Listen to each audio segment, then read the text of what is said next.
नमस्कार, आप देख रहे हैं आपका अपना प्रिय चैनल जन आवाज न्यूज। आवाज मेरे देश की।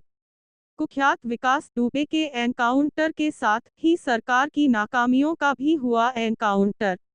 योगी सरकार के ही पूर्व मंत्री ने योगी सरकार पर लगाए कई गंभीर आरोप। आइए सुनते हैं उनकी पूरी बात। उसको तो मारा गया है सरकार अपनी नाकामी छुपाने के लिए कि हमारा खुलासा न हो, इस नाते ऐसी घटना की गई है।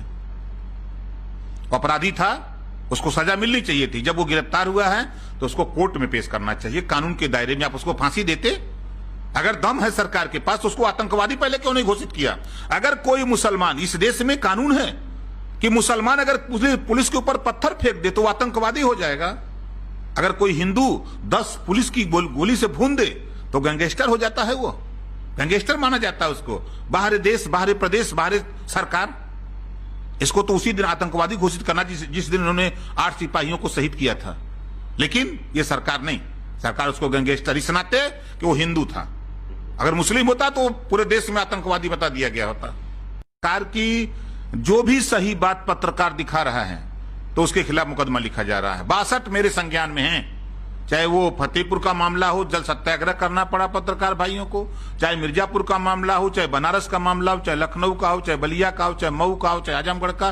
62 मेरे सामने ऐसे सबूत हैं जो सही बात कहा तो पत्रकारों के खिलाफ मुकदमा लिख दिया। आपने देखा कि अहमदाबाद में हाई कोर्ट के जज ने खाली इतना कह दिया कि जो वहां अस्पताल है, सिविल हॉस्पिटल, जो एशिया का नंबर 1 हॉस्पिटल है, उसको जो उसके विषय में जब वहां 300 से ज्यादा लोग पेशेंट मरे हैं तो कोर्ट ने सिर्फ इतना कह दिया कि ये अकाल कोठरी है। सुबह उसकी छुट्टी हो गई, वहां से उस ट्रांसफर कर दिया जाता है। अभी आपने देखा कि जिस जज ने मंदिर के मुद्दे पर, कई मुद्दों पर फैसला सरकार के पक्ष में दिया, आज वो राज्यसभा बन गया। तो कैसे उम्मीद किया जाए? अब तो हर जज अपने को राज्यसभा जाने के लिए, टिकट लेने के लिए, अब तो वो काम करेगा सरकार का। तो कैसे उम्मीद किया जाए? तो सिटिंग जज से ही फैसला हो सकता है। ये हो ही रहा, देख नहीं रहे हैं क्या वजह है? आज देश की राजनीति में पहला इतिहास है कि जिस जज ने बीजेपी की बात मानी उस जज को राज्यसभा बना दिया गया। ये इतिहास ऐसा कभी नहीं हुआ था।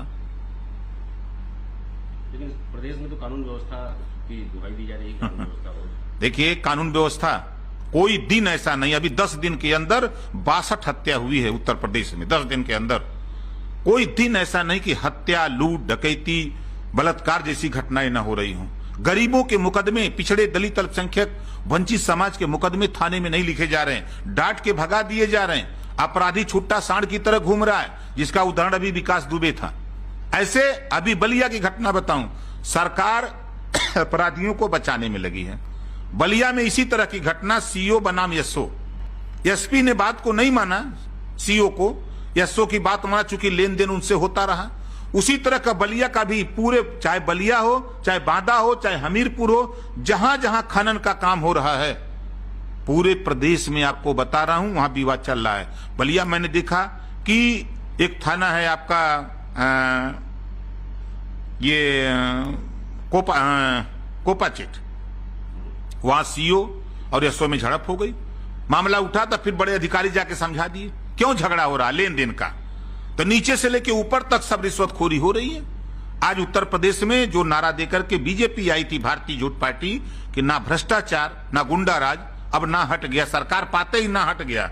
भ्रष्टाचार चरम पे है। कोई विभाग, 95 विभाग में कोई विभाग नहीं बचा है जहां भ्रष्टाचार न हो। और गुंडाराज तो आप देख रहे हैं कि आम आदमी सुरक्षित नहीं है, पुलिस नहीं सुरक्षित है। कल तक अपराधियों का काउंटर पुलिस करती थी, लेकिन बीजेपी, भारतीय जनता पार्टी की सरकार में अब अपराधी काउंटर कर रहा है पुलिस का। आपके सामने प्रमाण है। अब इससे ज्यादा सबूत हम क्या दे सकते हैं? तो जब पुलिस नहीं सुरक्षित, जो हमारी सुरक्षा के लिए लगी, वो खुद नहीं सुरक्षित है। अभी आपने देखा बनारस का, बनारस में बीजेपी के लोगों ने पुलिस वालों को मारपीट की। अगर उसमें मुकदमा लिख दिया तो एसपी की छुट्टी हो गई। ये है सरकार का खेल। आपने देखा 69,000 शिक्षक भर्ती, जब वहां का एसएसपी खुलासा किया कि 8,000 10,000 रुपया जांच मिली, 8 लाख 10 लाख रुपया लेके भर्ती हुई, तो जब पुलिस ने खुलासा किया एसपी ने, और जब जो असली मुजरिम थे, जो बीजेपी के मंत्री और विधायक और आरएसएस के जो अधिकारी अपने को बताते हैं, ऐसे लोगों के गिरफ्तार जब वो पकड़ने की तैयारी में था, तब उसकी 1 बजे रात उसको हटा दिया जाता है। चूंकि रात को दबिश बनाया था गिरफ्तारी करने के लिए, उसको हटा दिया जाता है। अब इससे बड़ा सबूत सरकार को हम क्या दें? ये भ्रष्टाचारियों को, अपराधियों को बढ़ावा देने का काम करते हैं। अभी कानपुर बालिका गृह का देखिए, जब उसका खुलासा करने के लिए जिस अधिकारी ने शुरू किया, जब वो खुलासा शुरू किया तो उसको हटा दिया। कोई भी इनके कारनामे को सच्चाई अगर करना चाहेगा तो उसको खत्म, हटा दिया जाएगा। उसी तरह जब विकास दुबे ने इनका पर्दा खोलने का जो इन्होंने कृत्य किया था, जो उनके लोगों ने उनके साथ किया था, जब उसका खुलासा होने को हुआ तो आज ये ड्रामा हो गया। ये ड्रामा ही है कि असली में गाड़ी पलट गई और भागने? देखिए, उसको तो मारा गया है। सरकार अपनी नाकामी छुपाने के लिए कि हमारा खुलासा न हो, इस नाते ऐसी घटना की गई है। अपराधी था, उसको सजा मिलनी चाहिए थी। जब वो गिरफ्तार हुआ है तो उसको कोर्ट में पेश करना चाहिए, कानून के दायरे में। आप उसको फांसी देते, अगर दम है सरकार के पास तो उसको आतंकवादी पहले क्यों नहीं घोषित किया? अगर कोई मुसलमान, इस देश में कानून है कि मुसलमान अगर पुलिस के ऊपर पत्थर फेंक दे तो वो आतंकवादी हो जाएगा। अगर कोई हिंदू 10 पुलिस की गोली से भून दे तो गैंगस्टर हो जाता है, वो गैंगस्टर माना जाता है उसको। बाहरी देश, बाहरी प्रदेश, बाहरी सरकार, इसको तो उसी दिन आतंकवादी घोषित करना जिस दिन उन्होंने 8 सिपाहियों को शहीद किया था। लेकिन ये सरकार नहीं, सरकार उसको गंगे। हमारे चैनल को सब्सक्राइब करना व खबर को लाइक करना न भूलें। धन्यवाद।